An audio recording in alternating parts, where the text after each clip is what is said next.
Navajo Stirling, the city kickboxing phenom, just went out there and dispersed of Jan Błachowicz, the former champion, the crafty vet himself, in the very first round. It was an insane fight. It was a crazy fight to watch. Definitely worth getting up for.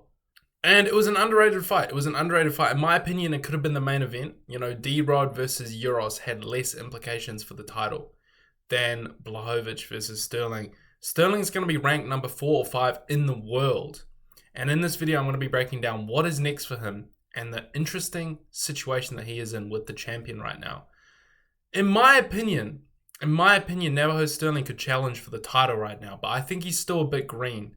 He's still a bit green. I don't want the narrative to change because before this fight, everyone was saying that Jan was still him, was still that guy. He's going to a split decision with Pereira. He's arguably beating Carlos Ulberg. He's arguably beating Bogdan Gustov. He's still making it close with these top-level guys at his age. And all of a sudden, as soon as he gets knocked out, the second he got knocked out, everyone starts saying he's washed, he's old. The narrative completely changes. So I don't want the narrative to change too much. But Stirling did fight a 43-year-old man. He did fight a 43-year-old man that's coming off knee surgery, that's been in the trenches, that's been in the wars. And he did do well. He didn't struggle against him. He did better than Carlos Ulberg did against Jan Błachowicz. And you could argue Carlos fought a similar version of Jan Błachowicz. So, very impressive win, but he doesn't get a title shot off an old man Błachowicz win in the Big 26. Not just yet, and he's not calling for it either, and rightfully so. He's calling for Costa or Roundtree. I think both of those fights are great fights to make. I think Costa is an easy fight for him. I can't lie. I think Costa is an easy fight for him. Costa got a really good matchup.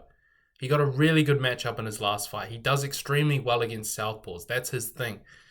Costa was losing to Robert Whittaker, not too long ago. People are very green on Paulo Costa because he talks shit on Twitter and, he's funny. But the reality is Paulo Costa is untested and unproven properly at light heavyweight. He really is. And I think Costa can lose to a lot of these guys. I think he can beat a lot of these guys as well. But I think Stirling whoops him. I think Roundtree's a much closer fight. Roundtree's a comparably much closer fight. And the reason for that is because the way Roundtree strikes is a lot more devastating than Paulo Costa. Paulo Costa hasn't really got knockout power.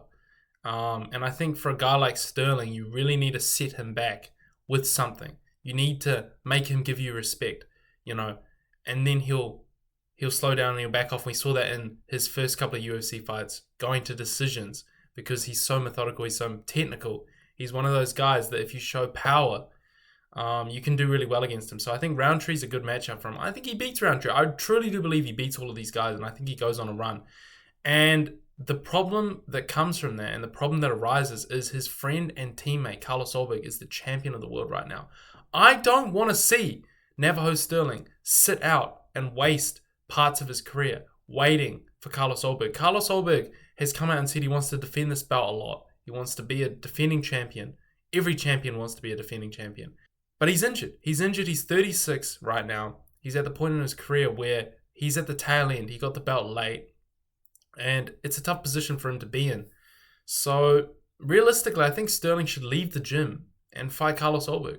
I think he should leave the gym, fight a couple contenders, and fight Carlos Ulberg. But that's not going to happen. That's not the way they do it. Most teammates are pretty loyal to one another. You don't often see teammates fighting one another. It's a very respect-driven sport. So, I do understand that and I do respect that. But big news for Navajo Stirling. I'm really looking forward to seeing him in there. And like I said, I want to see him against Paulo Costa. I want to see him against Roundtree. One of those two is a great matchup. He called them out in the post-fight speech. And then we'll have to see what happens with Carlos Ulberg. Ulberg can then defend against... See, that's where it becomes tricky because who does Ulberg defend against? He can defend against a guy like... You don't want to do the Jiří rematch. Pereira's not moving back down. One of Paulo Costa and Khalil Roundtree. So... Who is it? Or Ankalaev. But Ankalaev doesn't deserve a title shot after that boring fucking performance he had against Bogdan Gustov. The absolute snooze fest of a fight he had against Gustov does not warrant a title shot. But the UFC might give it to him.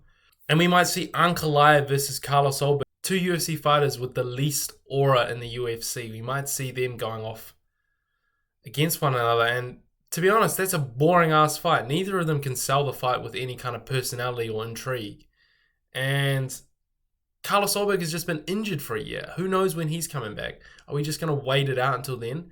Before Navajo Stirling got his win in the top 5 and made everything kind of complicated, because there's kind of a Aljamain Sterling and Merab type vibe going on, where you've got two guys that are friends. One of them has the belt.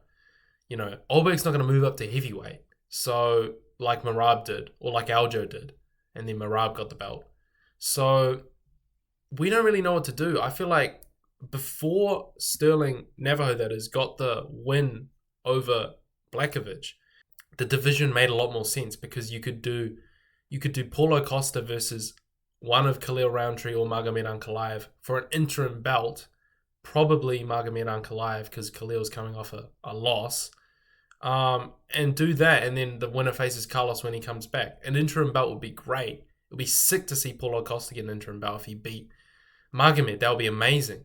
And then you do, obviously, the unification belt. But now that Navajo Stirling's there, and he obviously doesn't want to fight his teammate, it's extremely complicated. It's extremely complicated, because how many more contenders is he going to fight? Is he just going to fight contenders when he deserves a title shot? This is Navajo Stirling.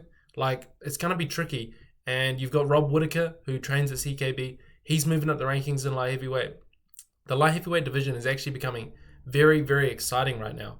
And complicated with this influx of city kickboxing dominance that we have seen as of late. But let me know your thoughts about this in the comments below.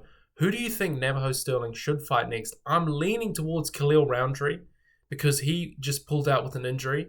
And so he'll take a couple months to heal. And Sterling has said he wants to get back in there by October, November. So that's perfect. That lines up perfectly. And you do Sterling versus Khalil Roundtree. I'm a big fan of both guys. I think it's a tough matchup for Sterling, but I think he does get it out. He's a big, big light heavyweight, and he's very skillful. He's like a white albino Israel Adesanya. Maybe with less athleticism, maybe with less speed and movement, but with more power for sure. With more power, he sits on his shots. He really plants his feet and lands those massive overhands. And it was a good fight against Błachowicz, a proving fight, a passing of the torch moment, and a coming of age moment for Navajo Stirling. He's gone to decisions with lesser competition, and then he goes out and he knocks out the former champ. Incredible stuff from Navajo Stirling. And Jan Błachowicz, much respect to him. I think he should really retire. He's had a great career. Beat Prime Adesanya.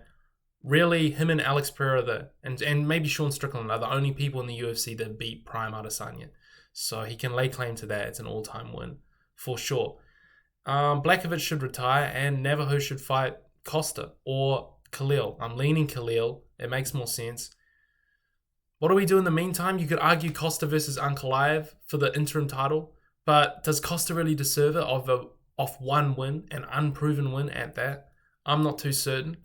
Let me know your thoughts about this in the comments below. It's very, very interesting. And will we see Carlos Ulberg fight Navajo Stirling? Probably not, but it hasn't been explicitly stated. I don't know if Carlos Ulberg is that like to CKB, you know.